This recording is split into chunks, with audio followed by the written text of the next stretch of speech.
Hello, this is Harold with World TV On Demand. It's June the 30th, 2015, and this is the stories for today.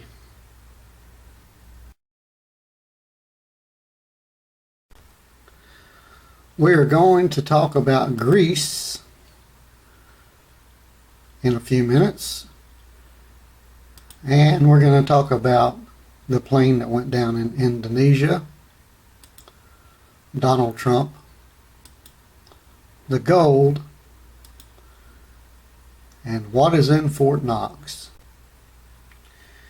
We're going to start out with the gold at Fort Knox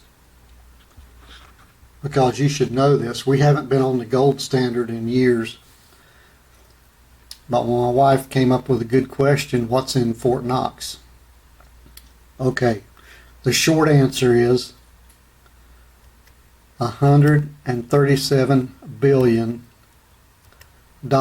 worth of gold at Fort Knox. Now you can look up this website. It's in Wikipedia and you can read all about it. I'm not going to read it to you. But your dollar is not backed by gold. It's backed by IOUs from congressmen, governors, lobbyists, and corporate America that has borrowed and taken money out to fund projects and to grease the political wheel. So our national debt is 18 trillion and we have 337 billion at Fort Knox. That don't add up. So the other thing I want to mention today is Donald Trump. I don't know if I'm going to vote for Donald Trump. I haven't heard everything he's got to say, but I guess the TV station that he was broadcasting on has canceled the Miss Universe pageant that he does, and that's all well and good. They already owe him millions and millions of dollars from back pay, $12 million from 2007. So I don't think he's really worried too much about it because they don't intend to pay it anyway.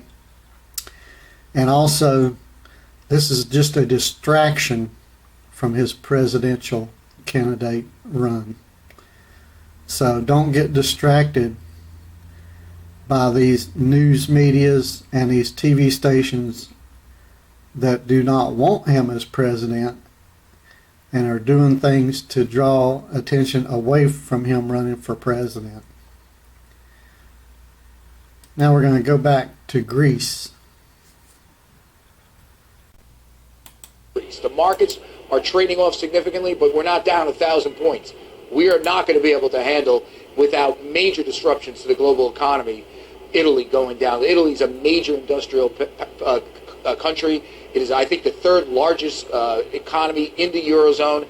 And if this contagion spreads, if the markets start looking at Portugal and saying, wow, they're not that far away from Greece in terms of both their economic systems and their debt. And then it starts looking at Spain and saying, well, we have to take it out on Spain.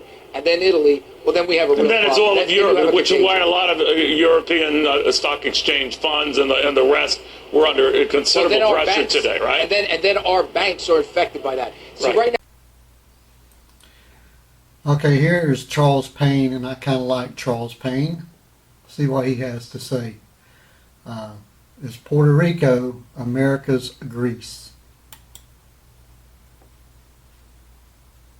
Is for you. We're calling it America's Greece, and for very good reasons. The fact is, Puerto Rico, yes, they have just run out of other people's money, and in a big way. $72 billion in debt.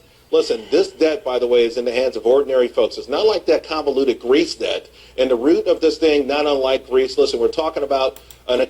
Okay, I have to pause this for just a second because, as I was saying before, there's $72 billion in debt. We only have $337 billion in our backed gold supposedly at Fort Knox. That's all we got. 337 billion.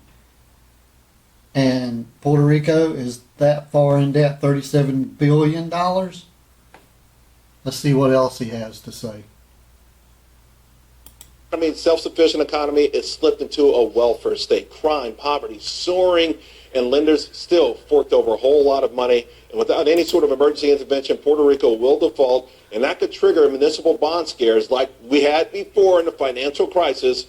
So it's maybe a greater threat right now than anything going on in Europe. Now, just moments ago, in a speech in Puerto Rico, Governor Garcia Padilla said that the Commonwealth needs and will propose a restructuring plan. But here's what he started out with. First thing this morning when he admitted they didn't have one, he says that creditors must share sacrifice. Keep in mind, Puerto Rico's a Commonwealth, cannot file for bankruptcy. So, Heather, what happens now? Well, if Congress allows, they could file for bankruptcy. It doesn't sound like Congress wants to do that. The other thing that could happen is like the 1990s when D.C. was in a similar situation. They set up a financial board to sort of run finances and figure out how everything was going to happen. That's something that's been proposed by one of the representatives from South Carolina early this month. It's also a possibility. What happens with that debt, though? I mean, do they get some of that money, partial? They won't get all that. No one. It'd be pennies on a dollar, right? Yeah. It'd be pennies on a dollar. Would it be a de facto bankruptcy in a different name? Well, it's the way that it depends on how Congress wants to structure it. There's different ways that they could structure it. But yeah, I mean, it would be the same thing as Chapter 9. Well, yeah, that bill that's in the House now, H.R. 870, that came introduced in February, it's still a Judiciary Committee, is Chapter 9 to allow them to... I'm sorry, I misspoke. There's $72 billion in debt. I said 37. $72 billion that they're not going to be able to pay. And we have, as a country, the United States, $337 billion. Our gross domestic income and spending is $120 trillion. Both the public corporations and the municipalities in Puerto Rico. Basically, if that goes through, that's on the taxpayers, though, to me. That's a federal bailout. We're bailing out a Commonwealth. That would never go through. By the way, we should know that their debt per capita is higher than any state in the United States. Any state in the United States. How they got $72 billion in debt is beyond me.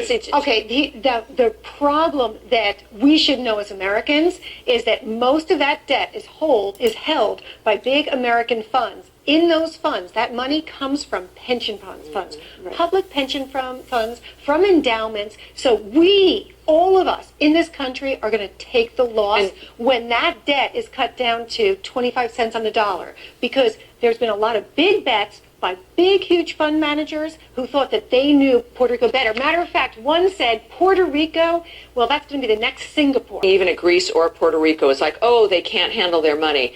One of the arguments is that the IMF and the EU should never have been giving Greece as much money as they did. And the argument here is exactly what you're mentioning. This has clearly been a welfare state. Unemployment is double what it is here. $2 billion in 2012 alone. 30% of the population is on food stamps. And we continue to pour the money in when it seems like it's an obvious bottom that is going to fall out. And it sounds familiar, doesn't it, when it comes to Right, It sounds like the Greece thing. Here's the thing. Speaking of history, in 1950, Puerto Rico produced 55% of their own food. Then we introduced transfer payments. What are transfer payments? Food stamps, welfare. That's right. 70% of the population on housing allowances. Now, $17 billion a year. They cannot produce their own food, and they can never be Singapore because they have fallen into the same trap that Greece fell into, and they got to spend other people's money. They have no ability internally to restructure the economy to get out of this.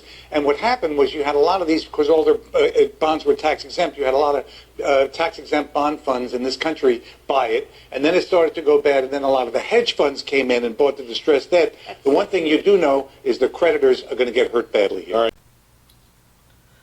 So that is my take on the news today. Thanks Charles Payne and Fox Business News and Yahoo and Wikipedia, CBS News for the contribution to this news broadcast. And this is Harold with WorldTVOnDemand.com. Please subscribe, give us a thumbs up and a like, and I'll bring you more news later.